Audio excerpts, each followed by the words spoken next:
G'day, I'm Scott Sanders, and I want to give you a quick tool on pruning your pathway. The disruption that COVID has brought has given us the opportunity to look with fresh eyes at how we move people towards maturity in Christ, help people take their next steps. So I want to help us in this video think about our discipleship pathway, to look at it with fresh eyes as we think about managing the outcome of seeing people become mature in Christ. Now let me just map it out for you now really quickly on the whiteboard.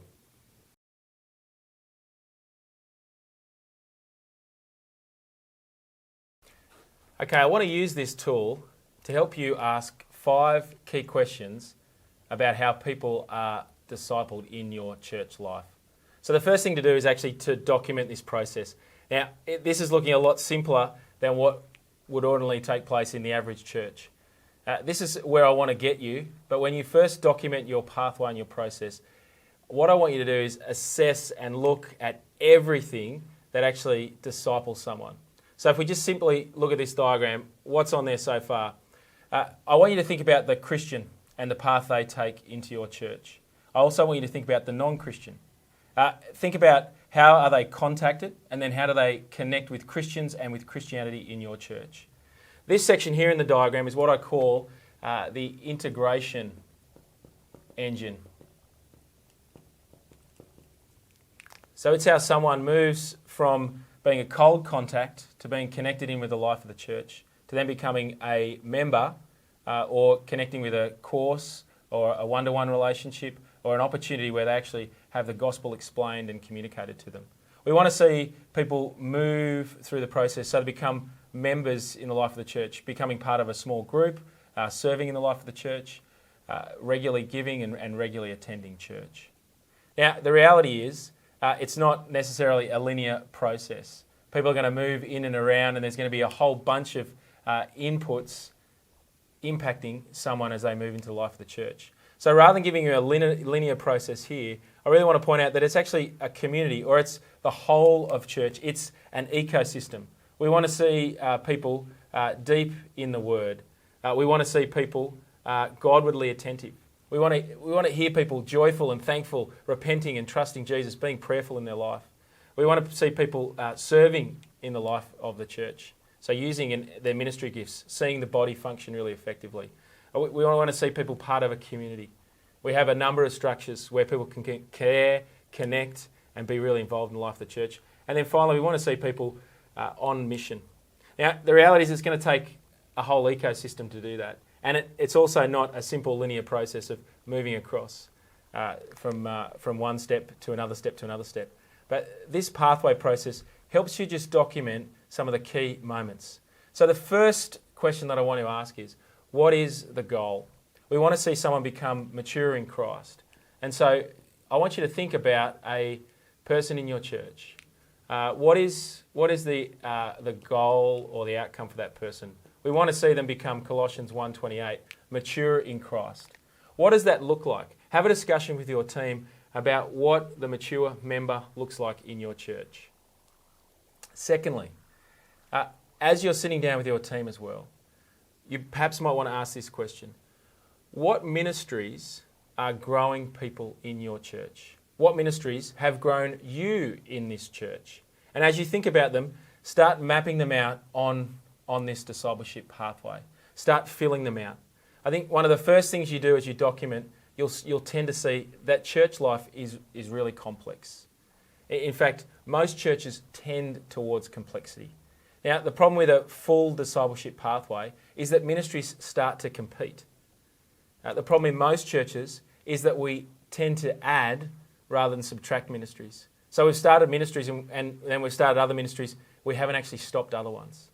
So this is a process to start thinking through which ministries we're going to prune, which ministries have been unfruitful, which ministries actually aren't helping people grow, which ministries are things that we do or we like to do and they've had a historical reason, but they're actually not achieving our end outcome of actually seeing people mature in Christ. The disruption that we've got at the moment gives us the opportunity to prune those things as well.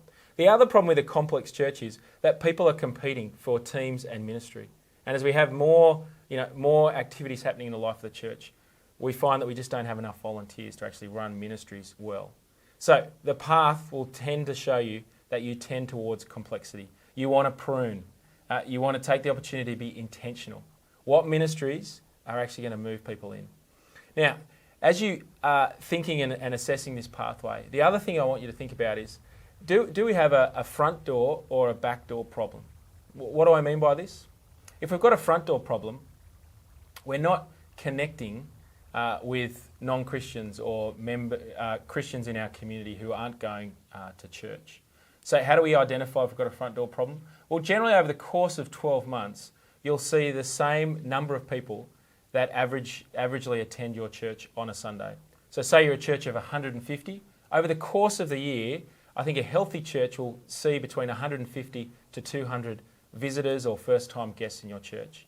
If you've got a healthy integration process, if this section here in the diagram is actually working well, you'll see 20% of those first-time guests, those newcomers, actually connect in with the life of the church and become members in the life of the church. So as you think about whether you've got a front door problem, look at your contact strategies and look at your connect strategies. Do we have a great website that's making people know that they're the church they don't go to? Are we intentionally creating opportunities for people to be inviting people to church and to be inviting people into some of these ministries that connect them in with the life of the church? Are we making the most of some of the unique things about our church? So think into your growth, the growth engines on your church. Why is it that people come to your church? And start to maximise those so that people are aware of them. The second part of that, the connect side of things, have a think into how you can connect people with Christianity or with Christians, and that's where this integration engine comes. So do you have a front door problem? Or do you have a back door problem? So a back door problem is that people are coming in, you've got no problem with connecting with lots of people, but they're actually not sticking. They're not actually becoming a part of the church. Now that's a more complex question. You need to think about the whole ecosystem. And I don't think it's just one or two things. Often I think the reason we have a problem with our back door is that our systems are so complex. And so we've got potentially 2 or 3 systems for connecting someone in, or a number of different groups here, which means it's hard for the individual to know simply how to make their next step. So this will help you clarify your discipleship pathway so that you can start to communicate that really clearly to the members of your church, but also those who are coming to your church for the first time. So use this to clarify and then use this to connect as well. So do you have a front door or a back door problem? The final thing I want to say just in this piece is to think about, is there someone who is accountable for this process? So is there someone in the life of the church, a lay member or a staff member, who's actually thinking about how someone moves from step to step to step? Often where we lose people in this system is in these transition moments where we get a connect form or a contact form. We assess whether they're Christian or non-Christian. We lose them in this, in this transition step, or we lose them in this transition step. We lose them here. So having someone accountable for that whole process and thinking about this person as an individual is really helpful, ensuring that we actually don't lose people. Okay, so you've thought about the goal. You've sat down a team and you've asked what ministries are actually growing our people. You've documented it. You now need to prune. You now need to take some things off. Now, one of the things that we're seeing regularly with churches is the need to be really simple with this discipleship pathway. So think through the journey for a Christian, think through the journey for a non-Christian. For a non-Christian, we want to connect them with Jesus. So what courses, programs, events are going to enable someone to intro and find out more about Jesus? Now, the reality is this little step here is not 1 or 2 weeks, it's not one moment, it's probably about 20 weeks. So what are the courses that you're going to be putting people to? What are the number of multiple steps that are going to happen? If you're a Christian, we want to quickly assess that, and we want to give you a member moment. We want to give you the opportunity.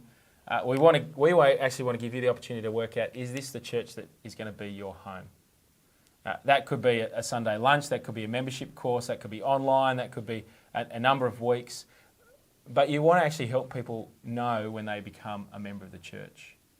Now, often this step from someone becoming a Christian to becoming a member it's not a simple line. There's probably a number of steps that are going to take place, and they might make that step. Hey, yeah, this is my church before they've necessarily done a membership course.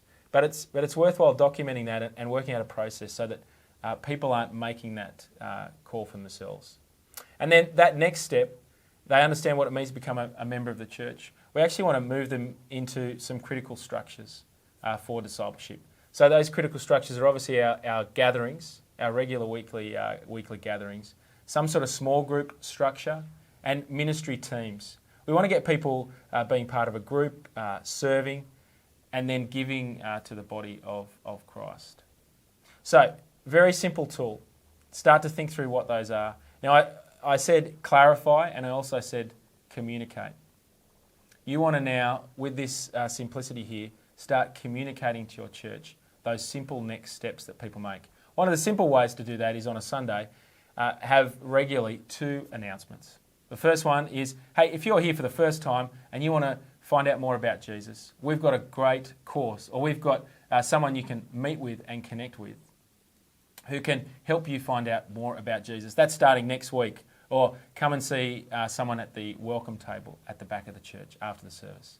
Or if you're here and you want to make this church your home, in the next month we've got a newcomers dinner, or we've got a membership course.